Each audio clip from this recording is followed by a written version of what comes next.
Hello, you're welcome to the Breakfast Show on TSL Nigeria TV. My name is Zazie Udwefe Deho.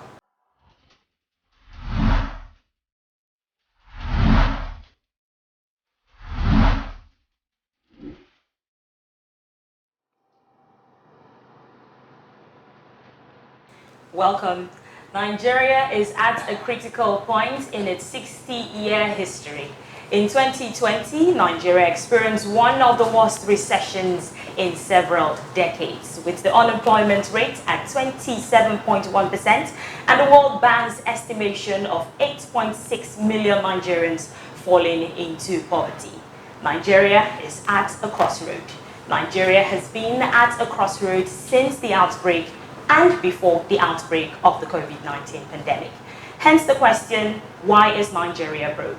But a lot of people are still asking, is Nigeria really broke? Because we see a lot of people still live in affluence in Nigeria. Today on The Breakfast Show, we will be joined by a digital economist and social commentator by the name Mr. Kere Modube, and we will discuss the way forward for the Nigerian economy and our current worries. Good morning and welcome to the show, sir. Good morning. Good morning, sir. You're welcome. How are you doing today? I'm good. Okay, so that voice sounds like a big man's voice. Not a broke voice at all. Yes. No, the voice sounds broken. Okay, it sounds broken. Yeah, to let you know that we're broke in this country. But you look good. You look bang. You don't look anywhere close to broke, right? Yeah. So is it safe to say that Nigerians are suffering and smiling? No, that's not it. Okay. The reason why I look the way I look is because there is an economy that we operate from. Tell I us. don't want to go spiritual now. Show us. But at the end of this event, I think this show, I will unveil that to you. But now, when you guys gave this topic to me to come share my thoughts on is Nigeria broke, I was confused because you don't ask a question that I already have an answer for. Why are you asking me if Nigeria is broke? But most people, like we've seen, are living really comfortably, right? Yes. Everyone is just doing their thing and really ignoring the economy as if nothing is happening. Faith, you get what I say, right? Okay. Like people are just actually going about their daily businesses, making huge profits, and even still traveling out of the country, coming back, going for vacations and stuff. And you begin to wonder, is Nigeria really broke? Okay. Because if she's broke, then it's supposed to affect the citizens, right? Okay. Now, I think it's in 2020 where we're officially informed that Nigeria is the capital, the poverty capital of the world. You don't need anybody to let you know that the average citizen in Nigeria is broke. We are broke as a country. But the government thinks that information is sabotage. No, it's not. But when a record, especially coming from world economic bodies, not in our favor, we tend to politicize it. The truth about it, even the government, they know that they are broke. So what you're saying is that the government is just trying to give a cover-up to see that, okay. Is that not what they do, our leaders do? They politicize everything in this country. Everything is politicized. Like, we are broke. They even know that they are broke. You understand? So what measures is the government putting in place? Because I see our oil, of course, nobody is really interested in oil any longer. People are moving past oil and going to renewable energy, and I'm not seeing Nigeria channeling into that part. That's one. And also, I've seen the Nigerian government borrow from dormant accounts, borrow from pensioners, borrow from everywhere to fund, allocations. And also, I'll take us back to when the Edo State governor actually, made the claim that the federal government under the Buhari-led administration printed extra 50 to 60 billion naira to fund state allocation. Now, you see, there's a saying, it's somewhat like a cliche that if you fail to plan, you plan to fail. You have countries of the world where you see leaders begin to make projections for the next 10 years, make projections for the next 50 years, for the next 100 years. There's this projection I saw. You see, okay, now, I wake up one morning, they'll tell you that the United Kingdom just launched an aircraft to space. You begin to wonder, why are we doing those investments? What do we need those things for? But we have a country where our leaders plan for the next election. That's what the government... And that's what they're already doing. That's what the government of Edo State was trying to make known to us. That, come on, we have a nation. We have... Governance is about making life better for the citizens. That it look as if our leaders are forgetting that all they are thinking of now is the next election 2023? cycle, 2023. That, come on, Nigeria is broke. And the truth is this, it's simple mathematics. It's everybody came after the governor because you are no longer in APC, you are now in PDP, that's why you feel the country is broke. How do you know, okay, as an individual, how do you know you're broke? It's easy. When what you build, what you have is less than what you spend, you know you're broke. You're broke. If you check, a station when Nigeria have to borrow for every major project we're doing, we need to borrow money to do the project. Like you not even have to borrow from your citizens because the accounts are dormant. From other nations, yeah. And now Nigeria is borrowing from its citizens. I think it's worrisome. It's something that we should be concerned about. Well, Mr. Kerry, let's be factual. Let's be real with ourselves. Yeah. What do you think is the first step? Because, like you rightly said, the money they go collect from father, right, every month, it baffles me that we're the only country who actually goes to collect salary. All the states go to federal government to collect monthly salary. Okay. And we have incomes that are being generated from the states. So I'm wondering where are those monies going into? And those monies are to be paid back to the federal government. Even it's not as if, okay, they're giving them, okay, this money used for the betterment of your state. Those monies are to be paid back. What do you think is the first step that the Nigerian government should take to see that, let's be honest with ourselves and say, okay, what can we do? What do you think is the first step we should take? Are we running a federal system of government? It's becoming confusing. We are not running a federal system of government. If you check the way our constitution is structured, the situation when it is almost everything you do as a nation is being controlled from the top. That's the federal government. Yeah. Where all monies, if you check, I think Lagos State is actually the state that generates the huge amount of income met for that we get, that we the government may recoup and they give back to states. Now you ask, what is the presence of the federal government as far as Lagos State is concerned? A situation when you have northern states. I'm sorry, I'm not trying to be divisive this morning. You have our northern states that they don't do anything. They just sit down. You ask, what are they generating? Nothing really. Basically nothing. But they see that the situation when everybody gets, Lagos brings money, Edo State brings money, Delta State brings money, and they put it in one purse. And they will start sharing. And when it comes to sharing, they will not share according to what you bring. They will share according to the number of persons that you have in your geographical region. And definitely the numbers of people who are there will be inflated. Like, oh, we have so billion. When is it even up to? That is the point. So the truth about it is, apart from the fact that, you see, when the state governor made his assertion about printing money and all that, it's good. The guy is saying the true state of things. You understand me? I don't see any political undertone as far as what he's saying is concerned, because the man is looking at the future. Okay, we used to generate money. Oil used to be like the mainstay of our economy. But forget about it now. People don't longer need oil. Now that means that the price of oil is going to dip. It's going to dip. Aside that, when you milk a cow and you milk a cow and you milk a cow, and you're not even giving the cow good food to eat, generate more milk, at the end of the day, the cow becomes lean. So I think Nigerians and the Nigerian government have overstretched oil. Like, if focus on oil is too much. You're crying out loud. Every state in Nigeria has something in it. We all have resources, right? So I'm wondering, why are we not making use of those? I also think that we did, milking the cow, yes, but we did not even make use of the oil the way we were supposed to. Right. We do not even own our own refineries.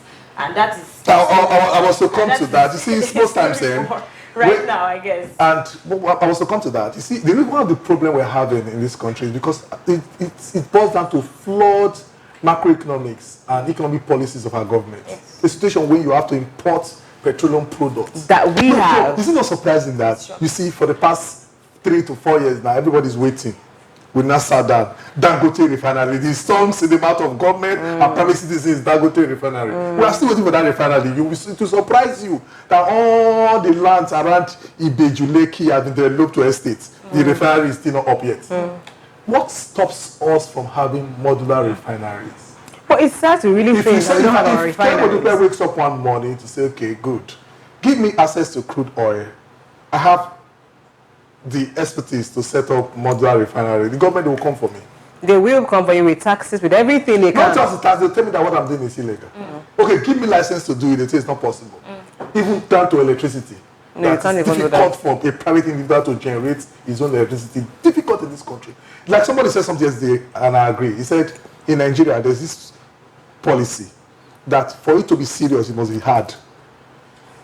They like to make things difficult for you to be serious. Yes. Because the government, they feel if it's not difficult, you won't think. I don't know if it's an African thing or a Nigerian thing. Do you thing. think it's a mindset problem? Because there are some things we would mention. Now, maybe everything affects the economy, by the way. There are some very simple things that can be digitalized in Nigeria, but the Nigerian government will not just want to digitalize it. They would rather tell you, go and form a queue at NIN office, go to INEC office. You know, we had this discussion. You have to go through stress some days back for a simple registration. Now, this is not even for even asking for a loan or anything. No. But even if you even need loans now, we have banks and apps now that even make it easy for you to, request for a loan online. You don't even need to walk into a bank. And these are private people who are making these things happen. And the government has more resources than individuals, but they do not want to digitalize anything. Why? So can we just say that? Are you asking me that question? Yes. Or I should let her say what she wants to say? Because it's funny, you are expecting someone with an analog mindset to run a digital economy. Then why do we keep letting these people with analog mindsets occupy positions? Yeah, because you are the ones, you guys, like, listen, let me tell you one thing. The leaders, I keep using this word anywhere I go to. I said the leaders you have in a nation is a reflection of the followers you have in that nation. But I mean, like, we came out for NSAS protest. What's the end result now? Of NSAS protest? Yes. We are not strategic enough. Before you go into anything, maybe the NSAS protest should have metamorphosed into a revolution.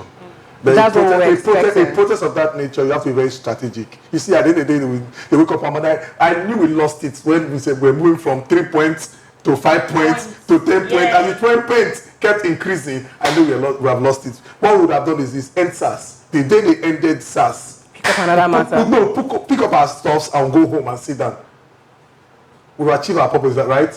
Forget about SARS. Not when come and change, reform police. But NSAS was a metaphor. Okay. It was just a lot of Nigerians were just using the umbrella NSAS to express their grievances, talk about the problems, the poor healthcare, bad education, and everything was under the umbrella of it's like, it was just a general. It's like having a bad boss in the office, right? And you can't talk to him. I want to ask you a question now. You have a child. Let's use it this way. I hate discussing about these NSAS things. You have a child, and your child tells you, "Mommy, I need ice cream. Mommy, I need ice cream," and you give your child the ice cream, and your child kept crying. "Mommy, I need buns." I give your child the buns. It gets a point. You would not want to tolerate any other further request from that child. That's what happened. Yeah. That's what happened to us. So, like I said, if it's going to be a revolution, what would have happened is this. If it was a revolution we had at the back of our minds that we wanted the revolution, we want to start, we needed something, the NSAS thing to start the revolution. Okay, good. Once the NSAS thing starts, we should be persistent. But forget it. If it's a protest, be strategic. This is what I want you to achieve. Once you achieve it, we'll go back home. Okay, let's watch. Now, the next thing, wake up on Monday again. This time is not, forget it. Why are you asking us to do BV and you come up again? We can be changing policies bit by bit that way. I think you have a point there because the Nigerian government that I've grown to meet just really like doing things the hard way. Yes. I've asked myself this question. So I stayed in Zamfara before, right? And I come to Edo State, so I moved to Lagos State. And it's time to vote in 2023. So you mean I have to go back to Zamfara? I have to go back to wherever I'm coming from, miles away. The same way we have our ATM cards and we can just move into any bank, wherever, regardless of the state rather, and pick up a new ATM. Why can't we do our voters card that way? So many people still don't vote because they don't have their voters card. You have to go on a long queue. You have to check for your name. I mean, like, things are just really evolving. And I think the Nigerian government, let's be honest, they're not evolving, especially when it comes to economy. My question is, can anything be done by the citizens? What can we do? Where can we channel our energy to say, okay, EPA, that is, like, we're not getting this right, okay? Let's start taking other steps. Is there anything we can do? Yes, we have a lot to do, and the only way we can do it now, we have to wait till 2023 or any other election cycle. But the truth about it is that there's this thing that comes upon Nigerians when it's election season. We just move from looking out for issues, we'll move to politics proper, and we'll start talking about individual. We'll start talking about personal issues. That's the thing. Most Nigerians, when it comes to elections, they look at the individual and they're trying to say, okay, this one will go suffer us the way this one suffer us, right? Okay. So let's go for this person. They're not even checking the agendas. During the NSAS process, we wanted to register a youth political party. What about that vision? Oh, well, after what happened to Mr. Macari and everybody, I think everybody are just checking out of it. Because Nigerians actually tend to look at the person in question rather than the party, rather than the agenda, if I must say, because I try to look for an easy way. I was okay, this administration, this one's so far us. Let's look for a cheaper person. And I saw a tweet making the rounds on Twitter that was during the weekend that, very soon we're going to see politicians frying akara and backing children and, giving women who are selling petty monies until it gets to 2023. Then I saw one campaign like free food for 4 years. Are you serious? All of those strategies always work. I just really hope that Nigerians wake up. Well, the thing about what I discovered about our politicians is they know that the good number of people they need to win an election are not you and I that are woke already. They're the hungry ones, right? Poverty-stricken Nigerians, that 5,000 naira means a lot to them. So what they do is to ensure that those people stay down. Their backs remain on the ground, so that by the time they come out for an election, they will still have their crowd. So that's what they consciously do. That means our votes actually count. You see, I would have prior to 2015, I would believe what you just said. But what happened in 2015, you discovered that the election in 2015 was lost and won on social media. You're saying something about those Akara and the rest things. It's not the politician. The politicians are the guys that does the thing. But we have influencers online, the so-called awoke generation that you're talking of.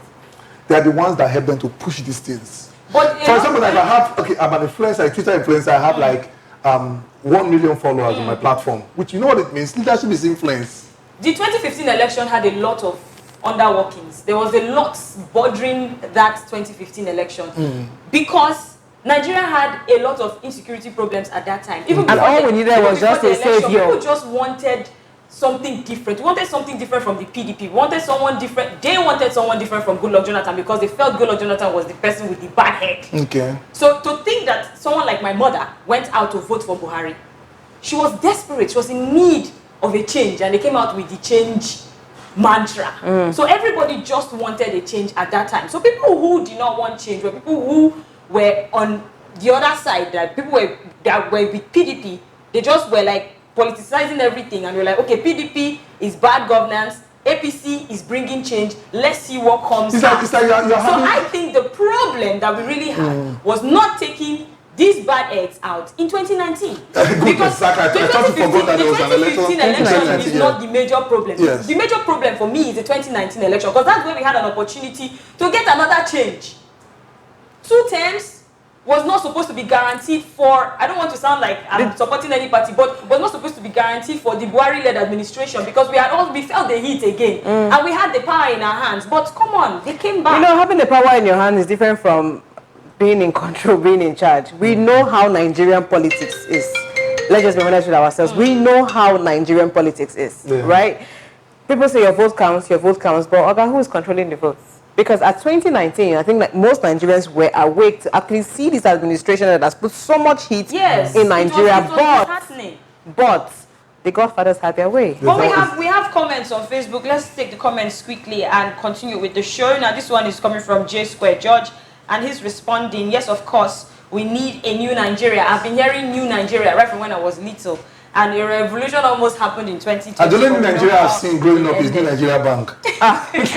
That's sad. All right, from one Adana, this one says the economy of the nation has put the Jackpot mentality into majority of the people, especially the youths. Until the people and the government choose to, unlearn and relearn a lot of wrong foundations and mindsets on which the country operates, nepotism, ethnic and religious rivalry, sole dependence on oil, will continue to diminish in productivity and global impact. Most global investors have chosen other African countries like Ghana and South Africa to establish their headquarters because of a lot of anti-people policies put in place by the Nigerian government. Talk is cheap, action is what matters. And Ubani Patrick is saying, I think we need separation desperately in Nigeria, except Nigeria has been broken. Except for Nigeria has been broke, there is a serious security concern, spreading drastically, and the government is not saying or doing anything about it. The country is going down. Are you typing from Ghana?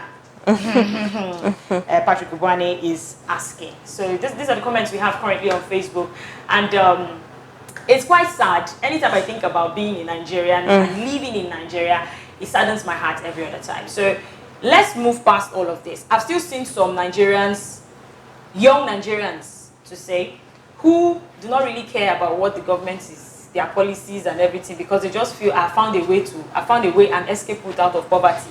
I don't have to leave Nigeria, but I'm in Nigeria, I'm making my money. We have those group of people. You are a digital economist, and I'm sure there's something you people do, because like we said, you don't look like someone who Nigeria is eating with his wahala and his problems. So for young people, what is the way forward? How do we survive as Nigerians living in Nigeria? Learn to save, because Jesus saves. And when you want to save, ensure you save in foreign currency, not in naira. Okay. Because the naira is going to dip and dip further. Like projections to get in. I know a lot of people will be saying that these projections is coming from naysayers, people that don't believe in one Nigeria. But the truth about it is that we might be surprised. Second or third quarter 2022, the exchange rate for naira to dollar can be up to 1,000 naira, which means that if you have $1, the equivalent in naira is 1,000 naira. You see how bad it will look like. Terrible, not just bad, it's terrible. Good, and inflation is on a steady rise. Yeah. Nothing seems to be working now. So the best advice I advise people is that learn to save. And save in foreign currency. And when you want to save in foreign currency. Invest in Bitcoin. I'm laughing now.